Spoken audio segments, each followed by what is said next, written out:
This is the best of First and Last, the podcast. Guys, I might be ready to hit the panic switch. Not because I actually think these problems are going to be long-term for the Cleveland Cavaliers, but because they have gone to the one place that I knew they had left, the one place that I had just the other day praised them for having the strength and the understanding not to go back to again at this point. And they went ahead and did it anyway. I go ahead and I give the Cleveland Cavaliers and LeBron James in that locker room one hint of praise. And they completely sully it the next day. They soil themselves with glee at the opportunity to go ahead and make this about Kevin Love again. I mean, I just thought we were past this. I thought we had finally gotten to the point in time in Cleveland where we understood and recognized that as the pieces had changed over the years and this team had evolved in the current iteration that we see and this new roster, that there would be enough new problems, whether it was injury, whether it was Isaiah Thomas and his status on the team that had been called into question. But no. We had one of those it wasn't even a players-only meeting. Everyone was in on this thing. And you know what that means? This is an organizational problem. This is systemic. This is from the top down. This Kevin Love shaming that we have seen become a part of the NBA world. Our Adrian Wojnarowski went on SportsCenter with Kenny Mayne last night and gave us the state of the Cavaliers Union and how it involves Kevin Love. It was a fiery scene in that Cleveland locker room before practice on Monday, I'm told. Essentially, a large part of the group accusing Kevin Love of essentially bailing on them. He left ill in the Oklahoma City game on Saturday, left the arena early, did not go to practice Sunday, still sick.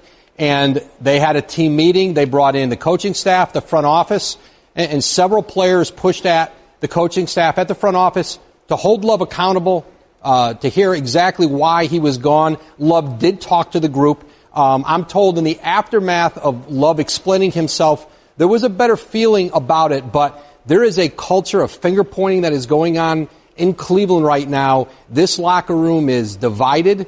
This organization is really teetering. Kobe Altman, their general manager, is very active in trade talks right now. First and last of Mike Golic Jr., this is how we know the Cavs are really frustrated, because we've heard a lot of the tremors along the way. We've heard a lot of things coming out of this locker room. Ty Lue's name got brought up the other day. And that was when I should have been able to sniff this out, that is eventually where we were going to go, because this is the last card that you have to play.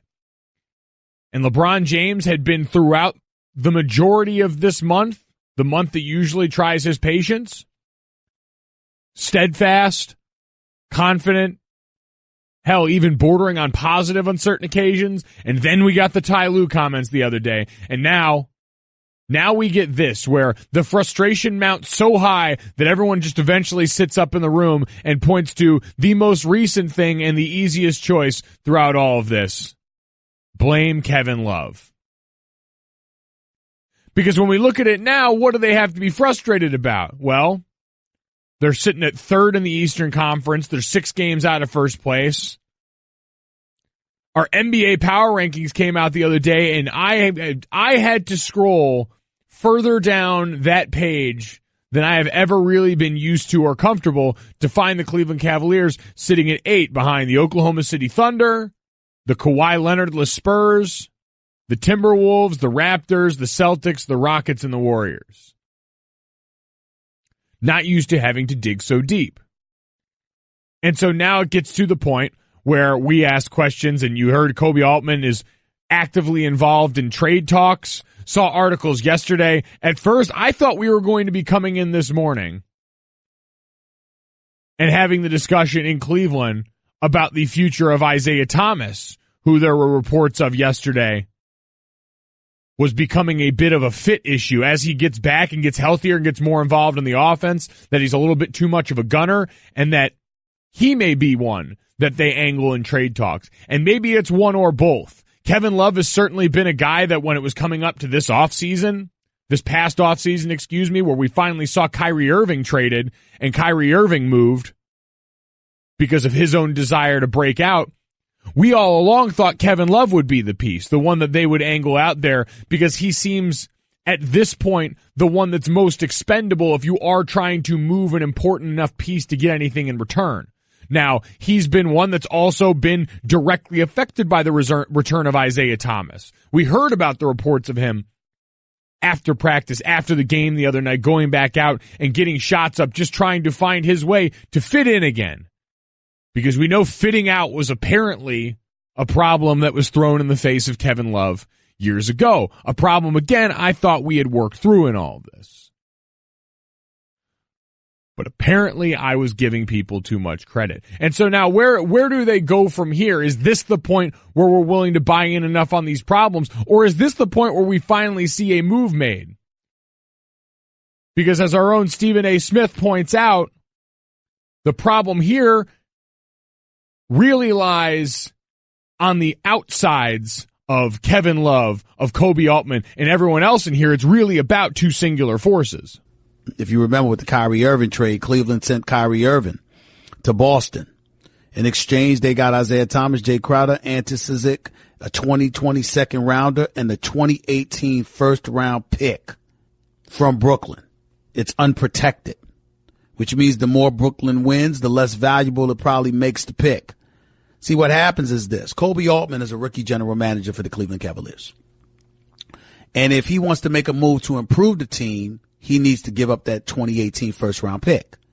The problem with that is he's got to get the approval of Dan Gilbert. Dan Gilbert, while not impossible and resolute in his unwillingness to let go of the pick, rather, he's not resolute with that. The point is, he's relatively defiant. Because his mentality is, why should I do a damn thing for LeBron James? This is what's going on in Cleveland.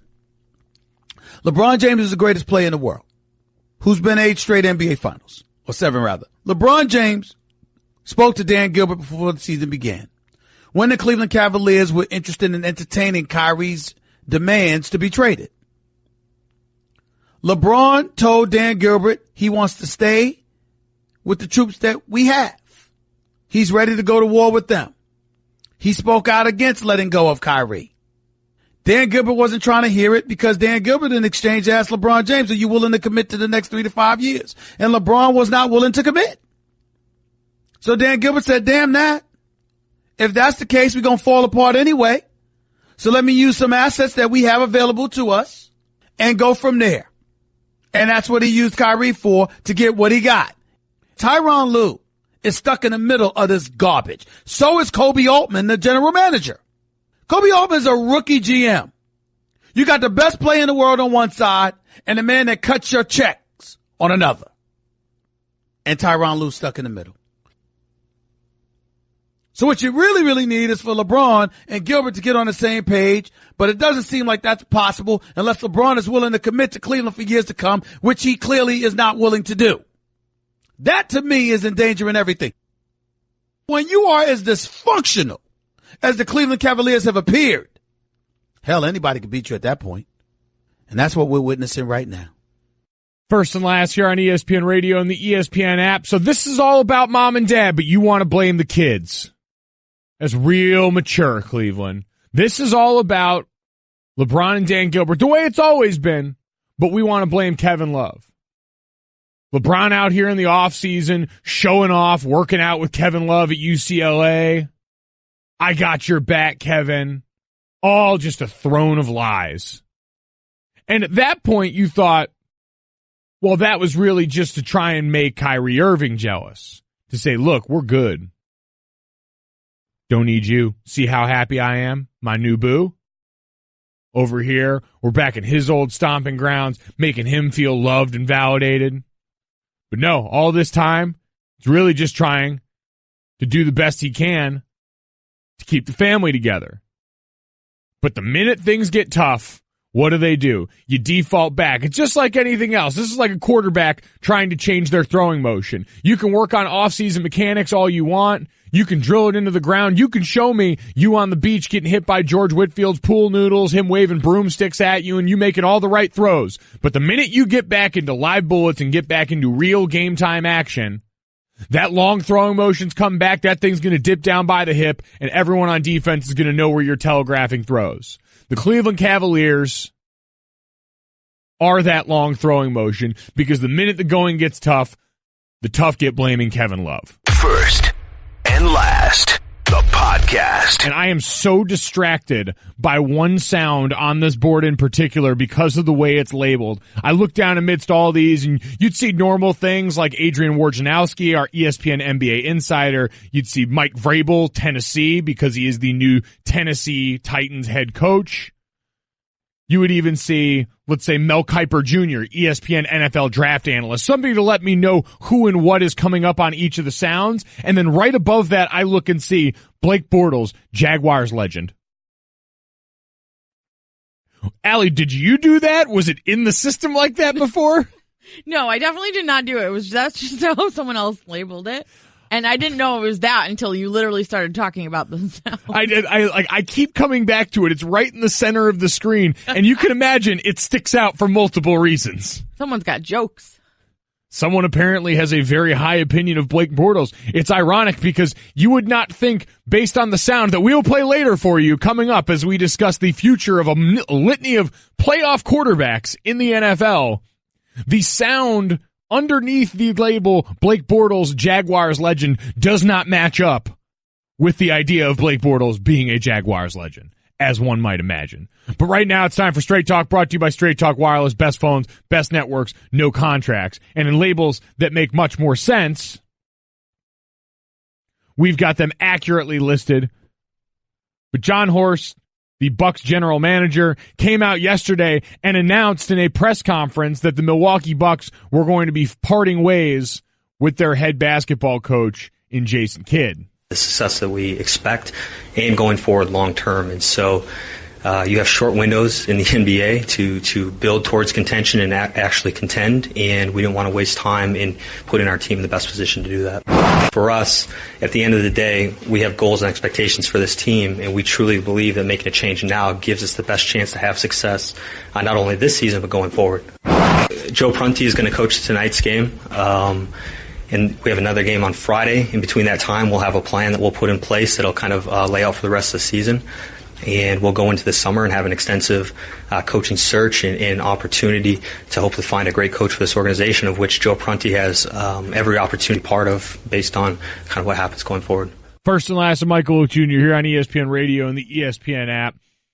So Jason Kidd, who had been the head coach in Milwaukee since 2014, who had been the guiding and driving force behind mentoring Giannis Antetokounmpo, their budding superstar, a guy who really in the last 2 years especially, has ascended to that ranks where we look and see, all right, this guy is at some point here in the very near future, league MVP caliber player, a guy who, as we constantly try to find new and next, seems like he is primed to push the LeBron James and the Kevin Durant of the world for that title of best in the game. He is that physically gifted, and when you've got those kind of physical gifts with a guy at the core of your team, and we see this happen in the NFL with quarterbacks all the time, you're very cognizant of who you have calling the shots and mentoring that kind of player and what kind of environment you put them in. Now, John Horst can say that this is all in the name of wins and losses, and we understand that, but it's also about relationships. And we see this as the driving force behind a lot of decisions, again, in the NFL. But here becomes interesting because of the way that this is reported. So the way that we hear this coming down is that you had Giannis actually being the one to call Jason and break the news up front saying, listen, I don't agree with what they're about to do. It's not right the way they're doing this, but they're going to let you go. I want to go to bat for you. I want to try and help save your job. Now, Jason Kidd told him not to do this, but that speaks volumes. That is not normal. And it's something that registers in a different way in all of this because of how close they were. It's something Ramona Shelburne and LZ Granderson were talking about yesterday over on Sports Nation, is this idea that this puts you in dicey territory now as an organization when you create volatility around these key relationships for your star. Jason Kidd and Giannis are tight, and that is who Giannis trusts in this organization and in this league, in this world. So you have a superstar player who has bonded with his coach, and now you're going to fire that coach, and this superstar player who has years left on his contract, but now in the NBA, we have 2, 3, and we just saw this with Kyrie. If you do that and you do not find another way to earn some trust with Giannis, well, he could be hurting right now, but winning cures all. I was going to say, this reminds me of the Golden State Warriors dismissing Mark Jackson, who was very close to Steph Curry. Exactly. It's like, I'm going to trust you, I guess, and now the rest is history. Speaking of Mark Jackson, Milwaukee, I think he's available. First and last of Mike Golic Jr., and God, wouldn't that be just fitting for the year that we've had for the ESPN incubator of coaching talent to continue to push out another name that might potentially find themselves back into the league? And to Marcellus's point, you heard his voice chime in at the end there that said winning cures all this. I get it. I get that. This is not an excuse to justify complacency on the part of Milwaukee. But we always say this in coaching searches or with quarterbacks. If you're ready to part ways with someone, what's your exit strategy? Who is your plan for next? Because you need to have that before you jump into the deep end on this. And knowing this relationship is the foundation of it. How often have we said with players in the NBA that the star player is more important than almost anyone else in the organization? How many star players have we talked about, especially when you get into the realm talent-wise of a guy like Giannis? LeBron James has gotten this for years to where he's been given this label of coach killer because he's been the one at the core of this decision. So now you have a star player whose wishes are clearly not being taken into account in this way, and it becomes even more imperative that you stick the landing here. Like, we can compare the Mark Jackson and Steve Kerr switch, but they nailed that. That's easy to say in retrospect now, but that was a risk. And so you're taking a risk with the future of your franchise, as Ramona pointed out, as someone who is under contract until 2020 or 2021. But how quick this stuff can change. You have taken a decided risk now in ruffling that feathers and making sure that you didn't consult him on the firing. You better be in this kid's ear about the hiring and make sure that this is something he's going to be on board, because the most important relationship in any building is the relationship between the head coach and the star player. And if that foundation is cracked, the whole damn house falls down. First and last, the podcast. First and last, the podcast. Mr. Zuzu tweets in, somehow I blame Kevin Love for the firing of Jason Kidd. That seems like the next step, right? Like, how much around the rest of the NBA, nay, the rest of the world, can we really blame Kevin Love for? Is Kevin Love going to be the next sort of like Christ figure that can just absorb all of our sins for us? Because that's apparently what the Cavaliers have decided is going to happen with their basketball team. When in doubt, just blame Kevin Love. 1-800-Flowers.com always has something to surprise her. I guess it could be anything, something, anything. You seen the website? It's a lot to go on there. Right now, when you order a dozen multicolored roses for only $29.99, you'll get another dozen plus a vase absolutely free. To order, go to 1-800-Flowers.com/ESPN. Now, we talked about, referencing that tweet, Jason Kidd out as the head coach of the Milwaukee Bucks, and we see this more in the NBA for sure than in the NFL counterpart, and really in a lot of the other sports. Hockey might fall into this as well, but midseason coaching firings are relatively normal in those parts. What we've got right now in the NFL is the rash of hirings on the other end. We've been through that unfortunate Monday after the regular season ends, and now we're starting to see some of the holes filled up in here. Pat Shurmur, the Vikings offensive coordinator, fresh off their NFC title loss, named the Giants head coach, probably going to be introduced today. Interesting here because we've heard Dave Gettleman, the new Giants GM, saying that he wants Eli Manning back, and a lot of those questions will come up organizationally, where at least now the Giants are back to doing things in the right order, because while I perceive more and more in the NFL and in pro sports in general, the power structures to be a little different than we see on others, especially when it comes to players and coaches. If you want to buy into the system, then you've got to put it in place the right way, and having your GM around to help pick the head coach is the right way to go about all of this. But now they've got to collaborate on what they believe is the right decision to make at quarterback. So we've got that in play in all of this. We've got Todd Haley being hired as the Browns offensive coordinator. Todd Haley, who led the third most productive offense in the NFL this season in Pittsburgh, is, I have to imagine, going to be driven to drink when he gets to Cleveland. Now, it's a Cleveland Browns team that I'm on record of saying is going to be drastically improved next season, provided they nail this whole quarterback thing, which maybe, again, is giving the Browns too much credit. They'll find a way. Todd Haley's got to be looking around going, what in the absolute hell? When does Le'Veon Bell show up to work? Or at this rate, man, the way things are going with Le'Veon Bell and the Steelers, maybe he could be showing up to work in Cleveland sometime soon. And a big one the other day was, as well, former Panthers defensive coordinator Steve Wilks named the Cardinals' new head coach, filling that job. Had heard a lot of other names circulating around that, sort of a late add to the party. So Steve Wilks, a guy who had been a part in one of the driving forces behind that great Carolina defense, now gets to go over and play with all the toys on a really talented Arizona group. They are a quarterback and a proper decision at offensive coordinator away from being a team that's going to get David Johnson back next year, still has Larry Fitzgerald, and maybe more of a chance than we think in a division in the NFC West that is going to be highly competitive in the next few years as those teams improve out there. But yesterday we did have a head coach actually introduced as the head coach. Mike Vrabel, former defensive coordinator for the Houston Texans, now introduced as the Tennessee Titans head coach, and had a lot to say about the relationship between himself and their star player, Marcus Mariota. I'm able to talk to Marcus last night. Again, just trying to sit down with dinner last night with my family. Jen drove over from Houston, and Marcus called and returned my call. And I was like, sorry, guys, you're going to take another back seat to the quarterback, so I'm going to take this one. And so the division is that we're going to do things that are going to help them. We're going to put guys around them that are going to help them. We're going to get them to play with confidence. We're going to get them to play energetic and bring the passion of football out that he's so capable of showing. That's my idea for him. And there's not going to be a greater relationship that I need to foster and develop than the one with our starting quarterback. First and last, I'm Mike Golic Jr. here on ESPN Radio and the ESPN app. And that is one thing he is absolutely correct in. We've seen that relationship is usually the make or break force. I mean, it was the make or break force behind the firing of Mike Mularkey, was the relationship with and the development of the star quarterback.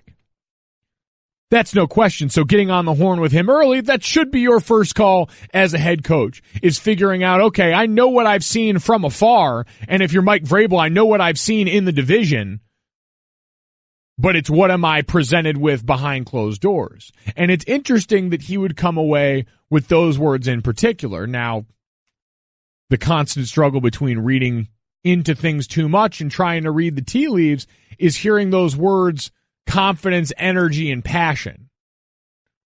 Something that we all can certainly identify as traits that we would want in a player. But this becomes the interesting dilemma. And Allie and I, when we were talking about this before the show, kicked this around because quarterback is a position that we treat with kid gloves, right? Especially when it comes to the mentality of these guys. And in general, I've always been of the ilk. As a player, I always said I want guys to be themselves. And as a leader, you're always tasked with identifying, all right, how much do I let a guy be himself? As a leader, you always want to treat guys differently. You want to give them what they need to be the best version of themselves. And that's player to player at certain times, is saying, all right, if a guy messes up, is he a guy who I have to get in his face and rattle his cage a little bit? Is he a guy I have to put an arm around? Is it somewhere in between? That's your job to read and react. But it's also the job on coaching to not only know that, but then to know, all right, how much do I push? The movie Whiplash resonated with me a lot because it reminded me of Harry Hiestand, who is now the Bears offensive line coach, was my college offensive line coach. Because he was a guy that was going to push you and push you to get the best from you. He was going to make you tremendously uncomfortable because he knew that was the way to get people to open up the full extent of their potential. And we see pushers like this all the time. It's why, reportedly after that Seth Wickersham piece, that so much of the relationship between Brady and Belichick got called into question. Because Bill Belichick was still a guy that was pushing a lot of the buttons, supposedly, of Tom Brady, and Tom thought he had arrived at a point where he shouldn't be publicly taken to task the way that he was. And so it's that fine line of, especially at the quarterback position, saying how much, and with a guy like Marcus Mariota, who you watch their playoff game, you watch that wild card win they had in the playoffs, where he's throwing blocks at the end of the game, completing passes to himself, and you see the response it elicits from his teammates, and you say that I don't think that this is a guy where authenticity is an issue or where buy-in from his teammates seem to be an issue. They seem to be upfront about that. And so I struggle internally with this idea of trying to make Marcus something he's not, because he's always seemed like a quiet, reserved kind of guy. Certainly not one I don't think you have to worry about as a competitor. That's never been the issue. But does his leadership style fit what you think you need from the quarterback position? Because Mike Vrabel's been around a lot of great teachers as coaches and guys that have either coached him as a player or being around, Urban Meyer and Bill O'Brien and the coaches that he's been under since.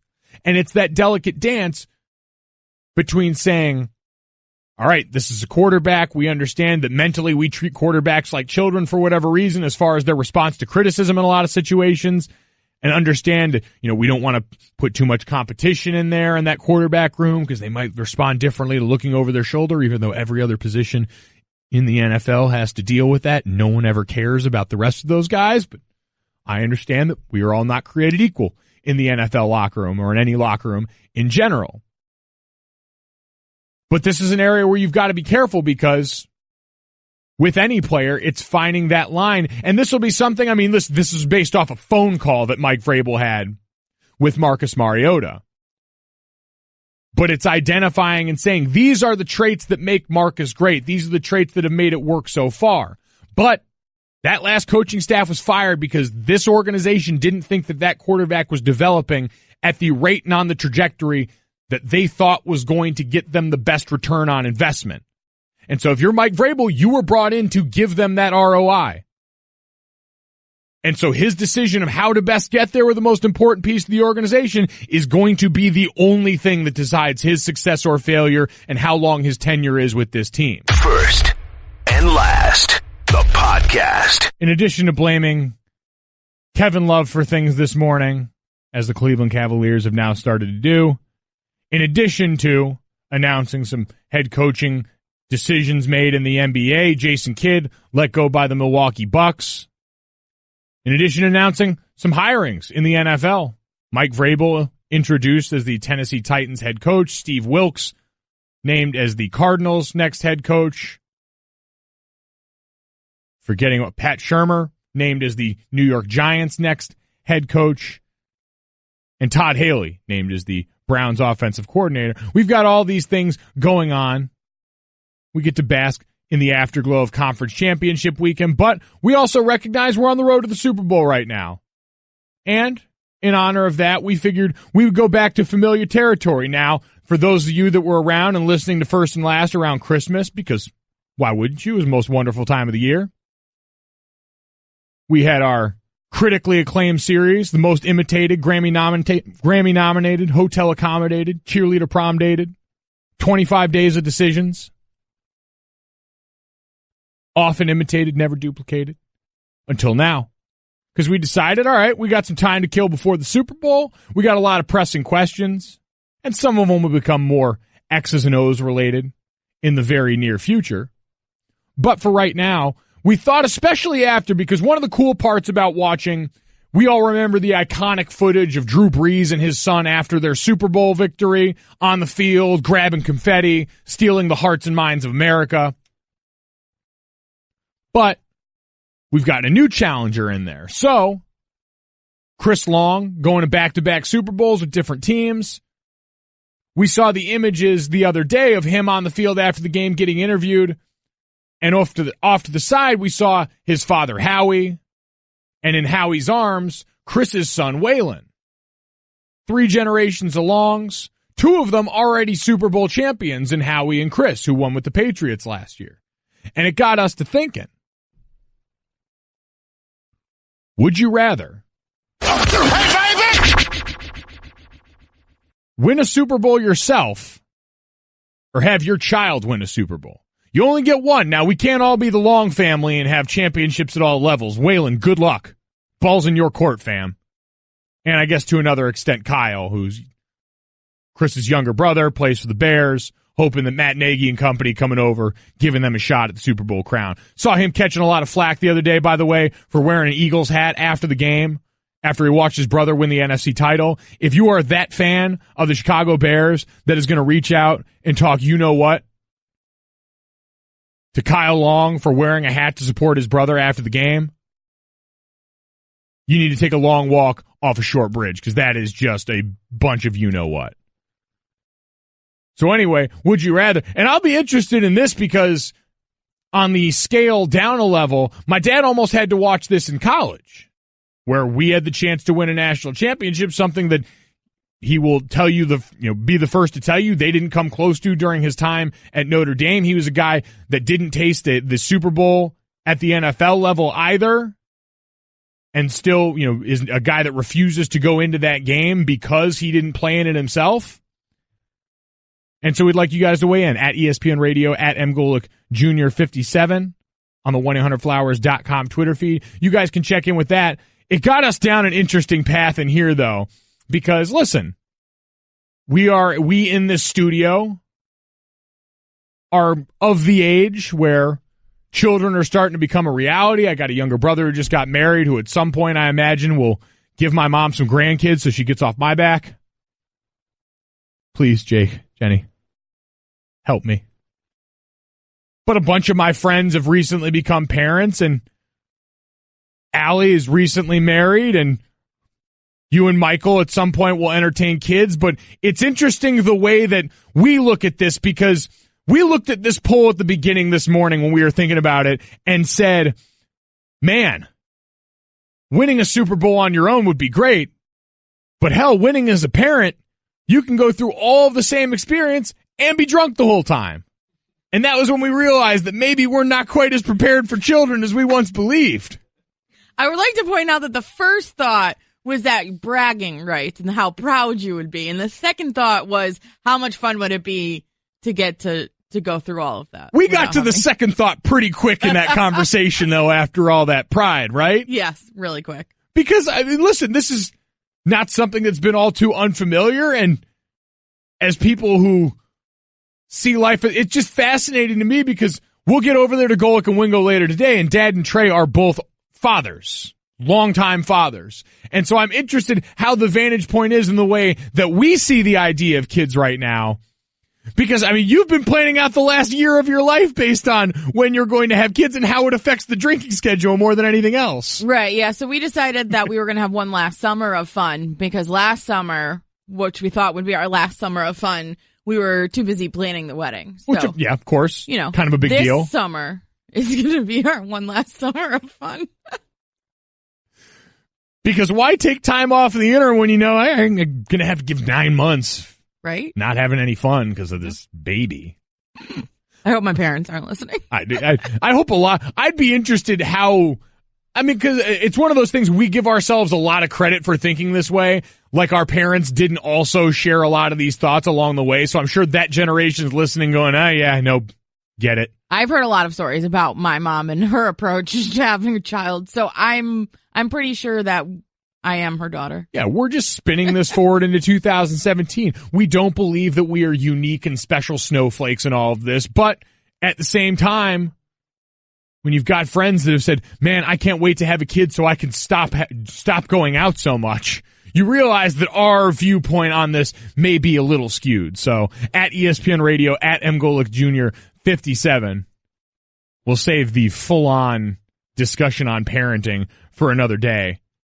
and just stick with this is the hardcore sports question, and we get to play the hardcore sports sounder for it.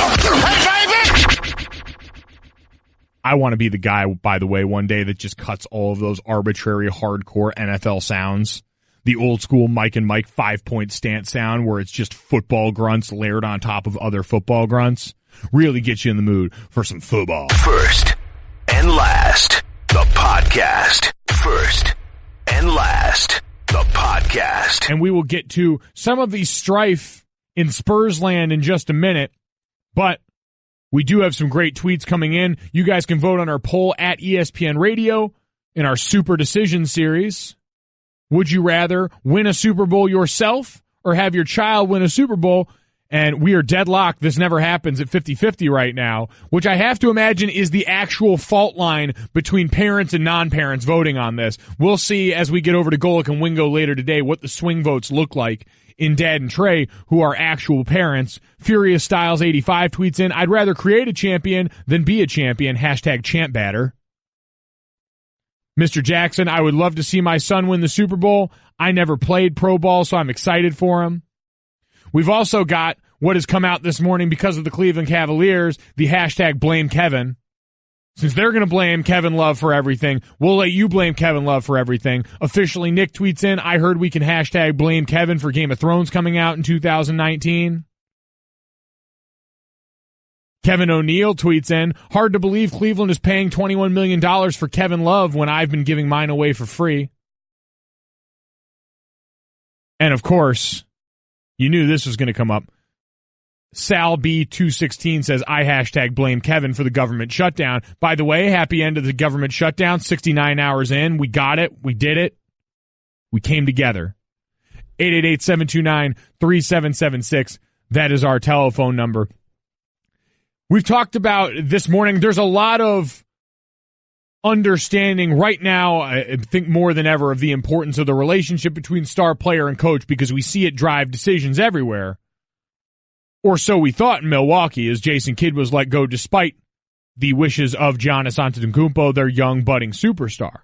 Another place where we're not going to see a coaching change made, but where the relationship between not only coach and star, but team and star has come through in a way that I don't think anyone would have predicted.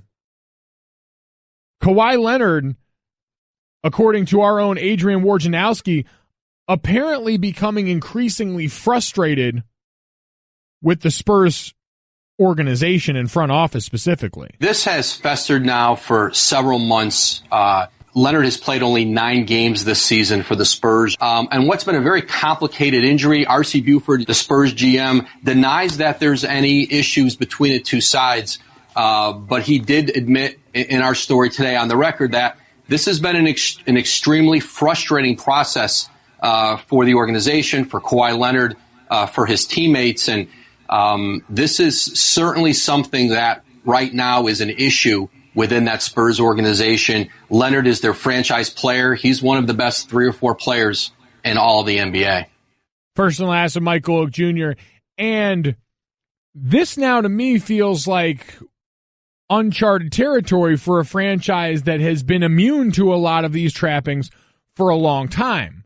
And it goes back to what we heard the other week concerning LaMarcus Aldridge and the talk this summer of Aldridge being really sort of jaded with his role in the franchise, being uncomfortable, wanting to talk about a trade, not being comfortable with his relationship with Greg Popovich, and hearing about how as he has done better this year, it was a testament to Greg Popovich's ability to change and mold based on these circumstances. A guy who we so often think of these coaches, the Belichicks, the Sabins, the Popoviches, the REMs, as these guys that are uncompromising in their structure that they've put in place, uncompromising in their process, a process that has yielded a lot of results. So for Greg Popovich to do that shows that there can be compromise along the way. There can be room for self-reflection. But the fact that these things have started to pop up in succession makes me wonder aloud, because for so long as we discuss these franchises, and we can stick with pro because college is a bit of a different animal with the turnover that you see player-wise, But with the Patriots and the Spurs, these franchises that have existed as dynasties in a comparable era side by side, we saw them built around the same foundation. For the Spurs, we know Tim Duncan was that guy. Obviously, you come in with David Robinson, and you've got that Twin Powers era, and Parker and Ginobili deserve a lot of credit in this, but we know all of those records of coach and player success together were Tim Duncan and Greg Popovich side by side along the way. And now, since Tim Duncan's retirement, the fact that these things have popped up to me is interesting because Tim Duncan was a guy that, much like Tom Brady, was willing to take a hometown discount as his career went on, take less so that the team could succeed, but was still providing you that stability because when you've got a coach that's able to hold the best player to a high standard, the way Pop does, the way we hear about Bill Belichick doing with Tom Brady, that resonates with the rest of the team in a way that establishes culture, that understands that no one is above reproach. But the minute you remove A, the financial stability that provides, and B, the team support stability that provides, it's interesting where things go. And now this isn't necessarily to signal the demise of the Spurs, but it's just to indicate that it's difficult to keep things moving in that direction when you don't have all of the parts taken in place. I've always said when you can't plant these flagpoles in an organization of star player, coach, GM or owner, the way that the Spurs have and the way the Patriots have, and it makes it interesting trying to look forward and now forecast for the Patriots. What does the world look like without Tom Brady? Now, the timeline gets interesting because we don't know if Bill Belichick's coaching life cycle ends in New England and ends before Tom Brady, based on what Brady has put out there about his desire to play going forward. Because we've always wanted to know what one looks like without the other. And it sounds like organizationally the Patriots have made a decision that we may never have to know what that team will look like without Tom Brady until Tom is ready to be done. The difference is Bill Belichick around for what happens after that? Does he have any desire? And if so, would we be able to see what that organization looks like, especially now because the Spurs were able to groom their heir apparent. They got Kawhi Leonard while you still had Tim Duncan, and you were able to build him into what we see now, a finals MVP and a guy that we believe was capable of leading this franchise into the next era. The Patriots just lost their version of that in Jimmy Garoppolo. So now you could potentially be, depending on what they do in the draft, left without that succession plan and then removing what has been the piece that has afforded you the most luxury in this entire saga, which is a quarterback who, despite playing like one of the best in the league year after year, playing at an MVP level, has never made you do it at MVP dollars. 888-729-3776.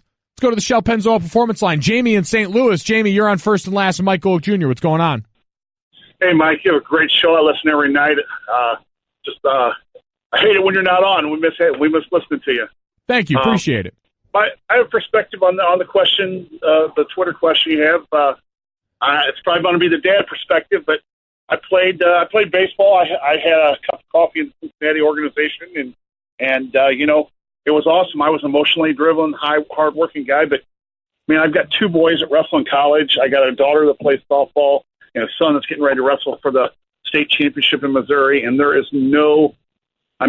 I've never been so emotional about something. There's no way that anything I could have ever done could have matched seeing what my kids do. It's just the greatest feeling, and I would not trade it for nothing.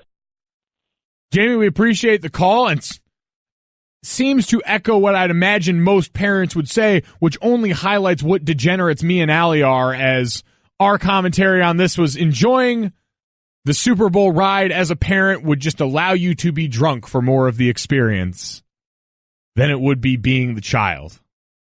888-729-3776. Let's try Jared in Ohio. Jared, you're on First and Last. What's going on? Hey, Mike. Thanks for taking my call, buddy.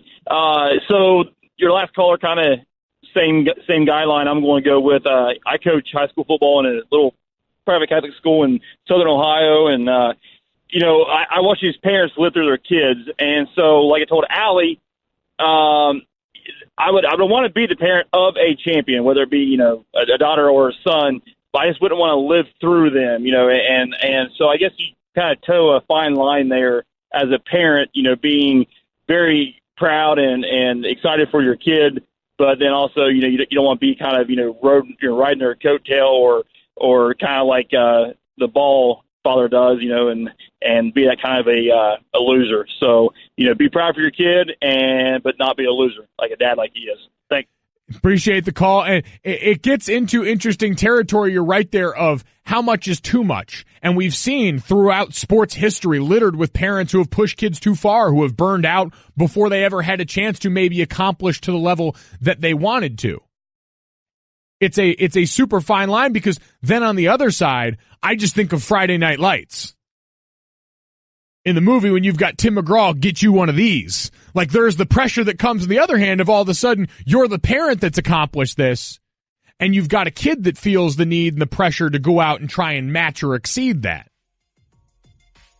Double-edged sword in a lot of it. Thank you for listening to the First and Last podcast. You can listen and subscribe to all ESPN podcasts in the Listen tab of the ESPN app. First and Last.